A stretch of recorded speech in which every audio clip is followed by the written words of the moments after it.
বন্ধুরা ফিরে এলাম 5 মিনিট পর। 5 মিনিট সময়ের মধ্যে আলুতে যে জলটা দিয়েছিলাম তার পরিমাণও অর্ধেক হয়ে গেছে, টমেটোগুলো সিদ্ধ হয়ে গেছে। ম্যাগি মশলা দেওয়ার পর 5 মিনিট একটু লো টু মিডিয়াম হিটে রান্না করে নিই।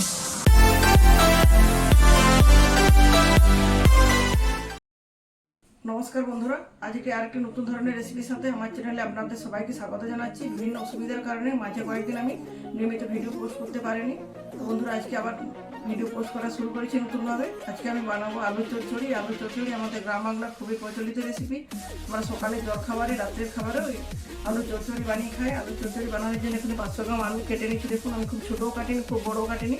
আলুগুলো কাটার পর জলে ভিজিয়ে দিয়েছি যাতে আলুগুলো কালচে দাগ না হয়ে যায়, কারণ আলুর মধ্যে যে প্রচুর স্টার্চ থাকে সেটা জলে ভিজিয়ে না রাখলে আলুটা কালো হয়ে যায়, তখন রান্না করলে আলুটা দেখতে বাজে লাগে। তো বন্ধুরা চলুন আলু চচ্চড়ি বানানো শুরু করছি। খুব সহজ রেসিপি, যে একবার দেখবেন দেখলেই সহজে বানাতে পারবেন। আপনাকে অনুরোধ করছি প্রথম থেকে শেষ পর্যন্ত আমার ভিডিওটি ধরে ধরে দেখবেন। বন্ধুরা আলু চচ্চড়ি বানানোর জন্য গ্যাসের ওভেনটা জ্বেলে দিই। গ্যাসের ওভেনে বসে দিচ্ছি কড়াইটা পরিষ্কার একটা শুকনো কড়াইতে দিয়ে দিচ্ছি সরষের তেল। তেলটা খুব ভালো মতো গরম হয়ে যায়, তখন ফোড়ন অ্যাড করবো। ফোড়ন হিসাবে দেবো 5 ফোড়ন আর শুকনো লঙ্কা। তেলটা গরম হয়ে গেছে, গরম তেলে দিয়ে দিচ্ছি 4-5টা শুকনো লঙ্কা আর দিয়ে দিচ্ছি 5 ফোড়ন। ফোড়নটা খুব ভালো মতো করে ভেজে নিচ্ছি। ফোড়নটা যখন খুব সুন্দর একটা ফ্লেভার উঠবে সেই সময় এই আলুগুলো দিতে পারবো। আলুগুলো একটা জলটা ফেলে দিচ্ছি, আলুগুলো ফেলে রেখে দিচ্ছি, আলুগুলো দিয়ে দেবো। ফোড়নটা খুব সুন্দর ফ্লেভার ওঠার সাথে সাথে ফোড়নটা খুব ভালো মতো ভাজা হয়ে গেছে। ফোড়নটাতে খুব সুন্দর ফ্লেভার উঠছে। এরপর যে গ্যাসের ফ্লেমটা একটু কমিয়ে দিচ্ছি, তারপর ধুয়ে রাখা আলুগুলো দিয়ে দিচ্ছি এখানে।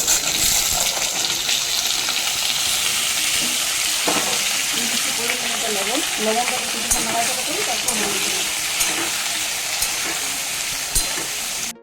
দেখুন বন্ধুরা, লবণ দেওয়ার পর আলুটা 5-7 মিনিট ভেজে নিচ্ছি। এরপর অ্যাড করছি হলুদটা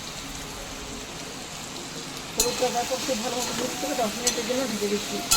ঢাকা থাকা অবস্থাতে আলুটা 50%-এর উপরে সেদ্ধ হয়ে যাবে। দেখুন বন্ধুরা, এবার ঢাকা খুলে দেখাচ্ছি আলুটা খুব ভালো মতো ভাজা হয়ে গেছে। আলুটা 50% উপরে সিদ্ধ হয়েছে। কতটা হয়েছে কি বলতে পারছি না, সম্ভবত 80%-এর মতো সিদ্ধ হয়ে গেছে আলুটা। এবার একটা টমেটো নিচ্ছি। দেখুন টমেটোটা কেটে কেটে এখানে দিয়ে দিচ্ছি।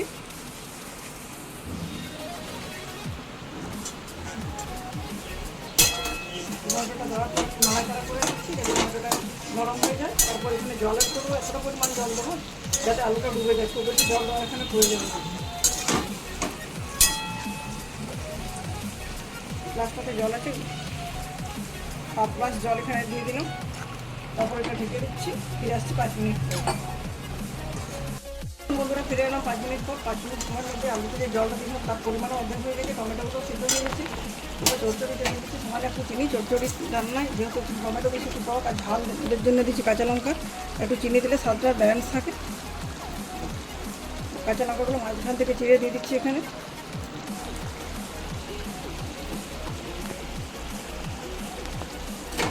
রান্নার স্বাদ বাড়ানোর জন্য আমি একটু ম্যাগি মশলা অ্যাড করছি। ম্যাগি মশলা যে কোনো রান্নায় দিলে স্বাদটা অনেক গুণ বাড়িয়ে দেয়।